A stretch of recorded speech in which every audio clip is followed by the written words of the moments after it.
Hem toplumumuzun, İslam toplumunun hem de diğer toplumların temel direği ailedir. Dolayısıyla İslam getirmiş olduğu kanunlarla, temel prensiplerle bu ailenin muhafazasını öngörür. Yani hiçbir şekilde ondan dolayıdır ki geçici evlilikler veyahut da süreli evliliklere hoş bakmaz, haramdır İslam'da. Ondan dolayı bir kişi evleneceği zaman ebedi birlikte olacak, ömrünün sonuna kadar birlikte olmak için evlenir. Bizim kendi toplumumuzda da böyledir, İslam toplumunda da böyledir. Fakat boşanma var mıdır? Evet, vardır. Hatta Kur'an-ı Kerim'de Talak suresi vardır. Boşanmayla ilgili temel prensipler belirtilmiştir. Fakat boşanırken dahi وَلَا تَنْسَوُ الْفَضْلَ بَيْنَكُمْ, yani o aranızdaki yaşanmışlıkları unutmayın. Boşanırken bile en azından gönül kırmadan, kalp kırmadan boşanındır. Boşanmanın öncesinde ise bazı evreler vardır. İşte ayet-i kerimede buyurulduğu gibi ilk önce eşlerin birbirleriyle anlaşmaya çalışmaları, anlaşmazlıkların kendi aralarında giderilmesi ve kendi aralarında giderilmemesi durumunda aile büyükleri tarafından giderilmesi, boşanmayı İslam en son merhale olarak görür. O hadis-i şerifte de Peygamber Efendimiz sallallahu aleyhi ve sellem şöyle: "İnne ebgadel halali indallahi talakun." Allah'ın hoşuna gitmeyen helallerden en hoşuna gitmeyeni boşanmadır der Peygamber Efendimiz sallallahu aleyhi ve sellem. Ve arşın titrediği, bir aile, bir yuvanın bozulduğu zaman, dağıldığı zaman arşın titrediği ifade edilir. Şimdi bu açıdan baktığımız zaman olması gereken nedir? Olması gereken ayet-i kerime, Nisa suresindeki ayet-i kerimenin de ifadesiyle ve in khiftum shiqaqa beynihima feb'athu hakemen min ehlihi ve hakemen min ehliha yuride islahan yuvafikillahu beynehuma. Yani orada arada bir anlaşmazlık olursa onun tarafından, bayan tarafından bir kişinin, erkek tarafından hatırı sayılır, sözü dinlenir birer kişinin toplanıp aradanın bulunması yeğlenir. Eğer ıslah etmeyi, evliliğe devam etmeyi düşünenler için. Şimdi burada ara buluculuğa baktığımız zaman dünyevi işlerde, şu anda revaçta, ticari faaliyetlerde biliyorsunuz ara buluculuk hakikaten ön plana çıkmış durumda. Günümüzde en azından evlilik müessesesinin de kurtarılması için bu ara buluculuğun mutlak surette hayata geçirilmesi lazım. Yani eşler kendi aralarındaki anlaşmazlıkları kendi aralarında halledebilecekler. Edemeyeceklerse en azından olay mahkemeye intikal etmeden, o mahremiyet rencide olunmadan ne yapılması lazım? Onun tarafından bir kişi, onun tarafından bir kişinin onların arasını bulmaya çalışması lazım. Ve bu noktada hem toplumun bireylerine hem de aile büyüklerine iş düşüyor. Yani bizim gayemizin evliliği sona erdirme değil de, yani işte kız tarafının kızına destek verip erkek tarafının erkeğe destek verip aile yuvayı bozma değil de bilakis tam tersi olarak erkek tarafının kıza destek, kız tarafının erkeğe destek verip o yuvayı kurtarmaya çalışmamız lazım. Bunu bu şekilde düşünmemiz lazım ve baktığınız zaman bu arabuluculuk müessesesi sanki yeni bir şeymiş gibi algılanıyor ama ayet-i kerimede ifade ediliyor zaten ki Peygamber Efendimiz sallallahu aleyhi ve sellemin teamülleri de gösteriyor. Yani orada iki kişinin anlaşmazlığa düştüğünde aleyhissalatu vesselama gelip hakem seçmesi, ondan sonra yine aynı şekilde müştehit imamlarının yine hakem seçilmesi tarihte rastladığımız şeylerdir. Bu noktada olay mahkemeye intikal etmeden arabuluculuğa intikal etmesi bir nevi ailenin içerisindeki mahrem bilgilerinin de muhafazasını, çarşaf çarşaf açılmamasını da temin edecektir. Bu noktada da en azından geri dönüş için daha kolay bir yol olacaktır diye düşünüyorum. İnsan olarak, bırakın Müslümanlığı bir tarafa, insan olarak bizim hiçbir kimseye, bir başka insana değil, böyle aynı yastığa boş koyduğumuz eşimizi bir tarafa bırakalım. İnsan olarak herhangi bir hayvanatı dahi incitmememiz gerekiyor. Yani Müslüman olarak demiyorum, insan olarak, insanlığımızın gereği. Şimdi Müslümanlık olarak mesela Peygamber Efendimiz sallallahu aleyhi ve sellem hayatına bakalım. Eşleriyle olan münasebetlerine bakalım. Acaba eşlerine bir fiske vurmuş mudur aleyhissalatü vesselam? Hayır, vurmamıştır. Dolayısıyla bizim o olayı aile içindeki o mahremiyeti o raddeye getirmememiz lazım.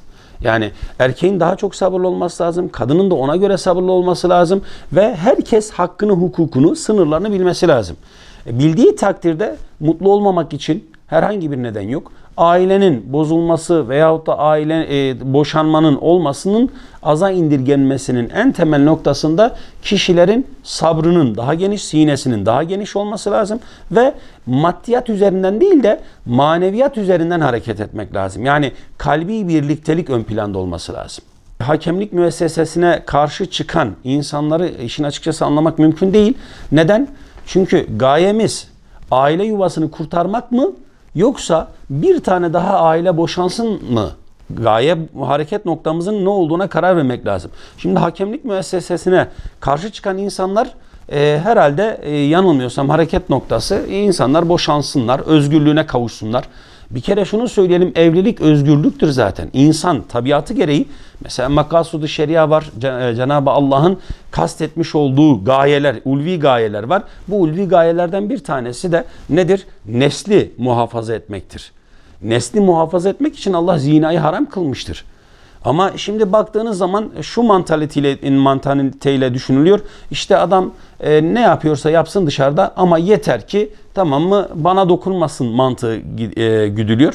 Bu da tabii ki ne İslam'la ne insanlıkla bağdaşmaz. Kendisini bilen bir insanın hiçbir şekilde aile yuvasını rahatsız edecek, eşini sıkıntıya düşürecek hareketlerden uzak durması lazım diye düşünüyorum.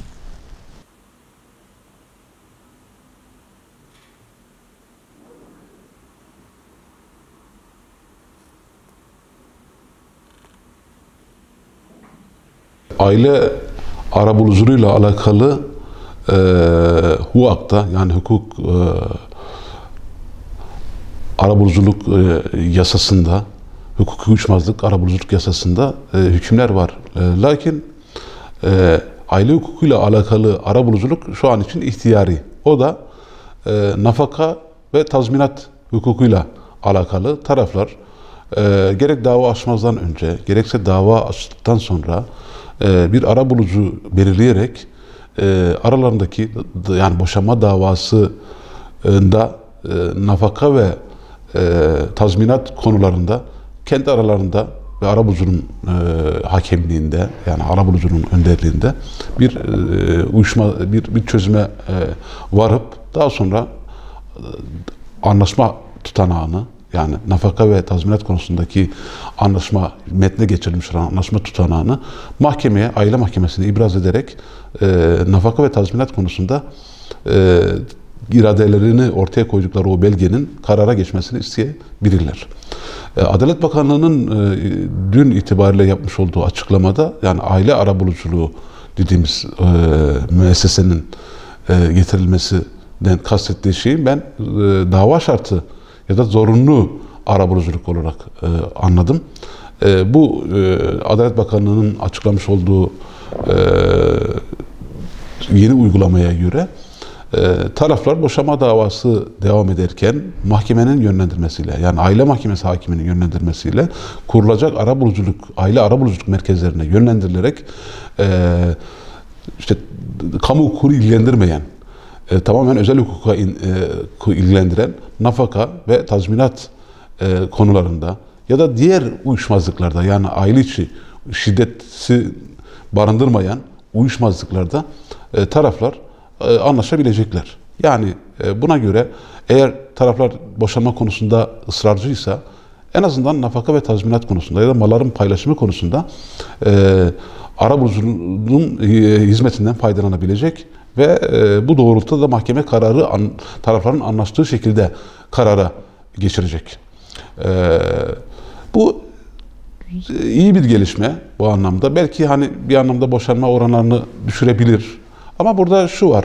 Yani aile içi şiddetin bu uyuşmazlığın kapsamı dışında olmasının nedeni yine İstanbul Sözleşmesi. Ve 6284 sayılı Ailenin Korunması ve Kadına Yönelik Şiddetin Önlenmesi yasası. Bence bu yasada da bu yönde bir değişiklik yapılarak aile içi şiddetin olduğu anlaşmazlıklarda da bence arabulucuya gidilmesinde fayda var. Çünkü taraflar kendi sorunlarını eğer kavgayla çözüyorlarsa bunun hani kavgasız bir şekilde çözümünü üretebilirler. Bu konuda işte arabuluculuk merkezlerinde, aile arabuluculuk merkezlerinde işte pedagog, psikolog, sosyolog gibi uzmanların yönlendirmelerinde bir sonuca varabilirler. Diğer taraftan tabii aile içi şiddetin önlenmesi sadece adliye intikal ettikten sonra çözülecek bir mesele değil zaten. Aslında meseleyi tamamen kökünden halletmek, derinine inmek gerekirse aslında aile eğitim programları var. Bunun yaygınlaştırılması gerekiyor. Her ilde var aile eğitim programı ama ayrıca aile danışmanlık merkezlerinin de kurulması gerekiyor. Eğer bekarsa, işte evlenmeyi düşünüyorsa evlilikle alakalı programların düzenlenmesi, bu konuda bilinçlendirmesi. Diğer taraftan evlilerse sağlıklı bir evliliğin nasıl yürümesi gerektiği konusunda ya da aile içi ilişkilerde uygun iletişim kanallarının kullanılması konusunda tarafları bilinçlendirebilirler. Bence hani bu aile danışmanlığı Adalet Bakanlığı'nın getirmiş olduğu aile arabuluculuk meselesinden daha önemli ve daha öncelikli. Çünkü siz sorun başlamadan, sorun adliyeye intikal etmeden bu sorunu çözmüş oluyorsunuz. Bu açıdan hani iyi bir gelişme ama yeterli olduğu söylenemez tabii ki.